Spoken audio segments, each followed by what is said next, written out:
Horror Nights presents 4 true scary horror stories that are creepy as hell. Number 4. The Dentist. When the FBI launched their Behavioral Science Unit, which later became the Behavioral Analysis Unit, one of the first cases that they investigated was an unknown assailant called the Dentist. Due to the sensitive nature of the crimes, the case was kept a secret from the media at the time. The vicious crime spree started in December 1972 in St. Paul, Minnesota, when 27-year-old Alec Needham was kidnapped while waiting alone at a bus stop in the early morning hours. He was found 6 hours later, wandering around an empty schoolyard. The principal saw him stumbling about 200 yards from his office before falling to the ground, where he laid motionless. When the police arrived, they made a startling discovery. The man who was determined to be Alex Needham was missing his lower jaw. Needham was taken to the hospital, and a doctor said that someone had professionally amputated Needham's jaw, most likely with an electric bone saw, and then properly closed the wounds. Needham was apparently even given antibiotics. Sadly, Alec couldn't stand the way he looked and chose to take his own life 2 weeks after the kidnapping. The police decided to focus on interviewing medical professionals, but it didn't turn up any leads. Then, 2 months later in Fargo, North Dakota, 20-year-old Justine Abbott was kidnapped while walking to class at North Dakota State University. Sadly, just like Needham, Abbott's jaw had been removed. She was released in a public library and she was taken to a hospital. Just hours later, she somehow managed to sneak to the roof and she threw herself off. At the time, since the crimes were committed in 2 different states, the 2 police departments did not know that the cases were connected. They were only connected after the FBI was called in because one of the detectives on Justine Abbott's case was so disturbed by the crime. When the 3rd attack happened to a second woman in Madison, Wisconsin, the FBI was able to interview the woman. However, her name was blacked out in the report. Using a pad of paper and a pencil, the woman tried to tell the FBI as much as she could, but unfortunately she didn't remember much from the kidnapping. She said she was walking to work when she was grabbed by a man wearing a hat and sunglasses who pushed her into a van. Once she was inside the van, he put a rag over her mouth and after a few minutes she passed out. Next thing she knew, she was found wandering around a mall and people were staring at her. Some even screamed. Other than that, the attack was a blur. Unlike the other 2 victims, this woman did not take her own life. After that attack, the dentist went quiet. The FBI developed a profile for the perpetrator, but it did not lead anywhere, and the case is currently cold. Number 3.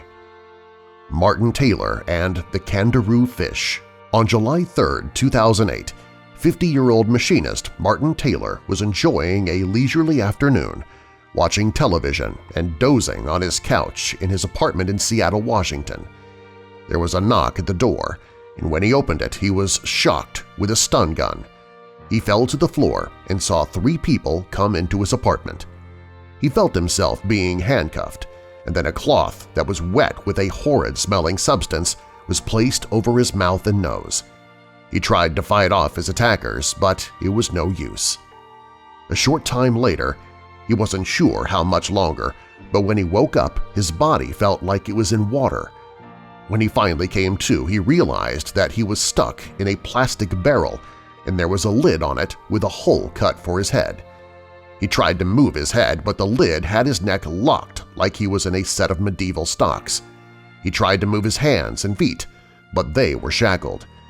Then he heard someone talking to him. He was dizzy, but he saw a woman sitting in his lazy-boy wearing an orange balaclava. When she finally had Taylor's attention, she said, "You may have noticed you're in quite a predicament." Martin tried to ask questions, but the woman in the balaclava waved him off. "Your questions aren't going to help. Instead, you need to listen to me," the woman said. "Inside the barrel is something called a Candiru fish. What happens is that when you urinate, the fish will swim up your urethra. When it does, it will extend large spikes into your penis and nest in there. And after it does that, the only thing you'll be able to do is suffer hours of agony before going to the doctors and having your penis amputated." The woman then stood up and said, "Well, have fun." Martin begged the woman to let him go, but instead she grabbed some duct tape and wrapped it around his mouth and head. After that, she simply walked out of the apartment. Over the next several hours, Martin tried to free himself or knock the barrel over. Sadly, he was not able to. Martin managed to hold his urine in for 6 hours. However, Martin had surgery on his bladder a year prior because he had cancer. His bladder was not able to hold in the urine, and it burst. The pain of the urine going into his abdomen was excruciating. Despite having duct tape over his mouth, the pain was so bad that Martin screamed loud enough that his neighbors heard it, and someone called 911. However, by the time anyone arrived, Martin was beyond help. He relayed the story of what happened to him to the police on the way to the hospital in the ambulance. However, he died minutes after being admitted. The police investigation concluded that there were no Candiru fish in the barrel of water.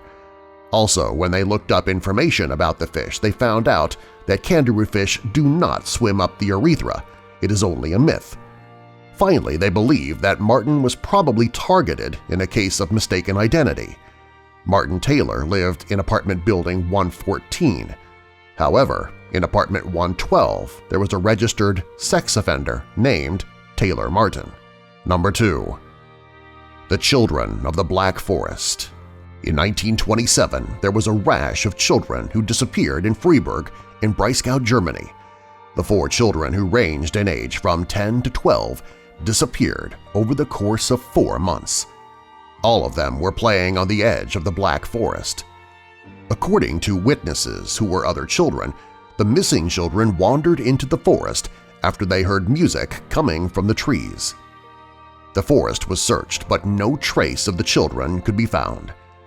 Even stranger, one of the search teams also went missing. 5 adults.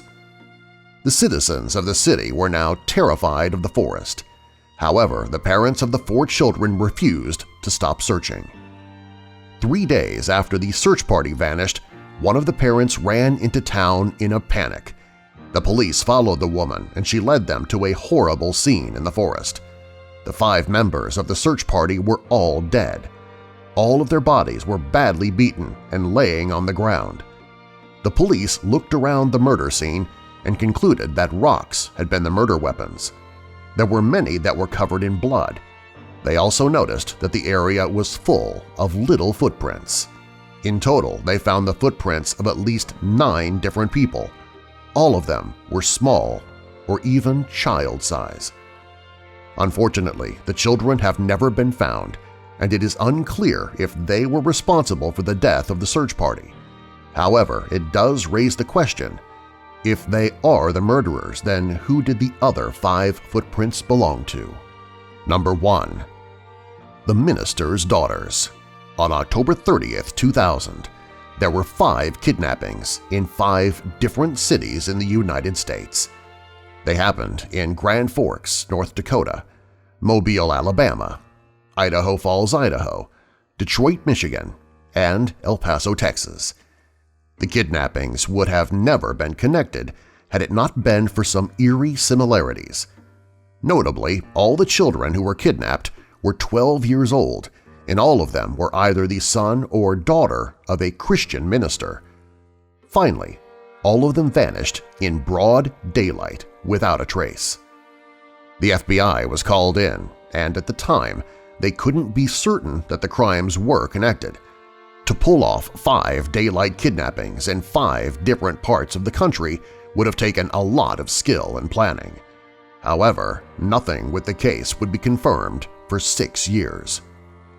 On June 6, 2006, all 5 victims unexpectedly visited their parents at 11:05 a.m. The parents were both shocked and amazed to see their kids after so many years. All of them hoped they'd see their children again, but none of them assumed they ever would. The kidnapped victims, who were all 18 now, looked healthy and well-fed. The girls were wearing black dresses and the boys were wearing all black suits. None of the children said anything. But then, at 11:10 Eastern Standard Time, just 5 minutes after arriving, all of them took out a knife and slit their own throats. Blood sprayed on their parents, who had just started to feel relief that they got their kids back. Sadly, none of the 5 survived. After the 5 suicides, the FBI's official report was that the children were all kidnapped by a satanic cult and brainwashed to kill themselves in unison. They believe this happened for several reasons. The first was that all of the children kidnapped were the children of Christian ministers. Secondly, if you were to draw lines between the cities, they form a pentagram. Finally, when all the kidnapping victims killed themselves, the day was June 6, 2006. In other words, 666. And based on Eastern Standard Time, they all killed themselves 666 minutes into the day. What the FBI is not sure of is who was responsible for the kidnappings. By their estimates, they believe the cult had to have been at least 20 members strong. However, no member has ever been arrested. Subscribe for more.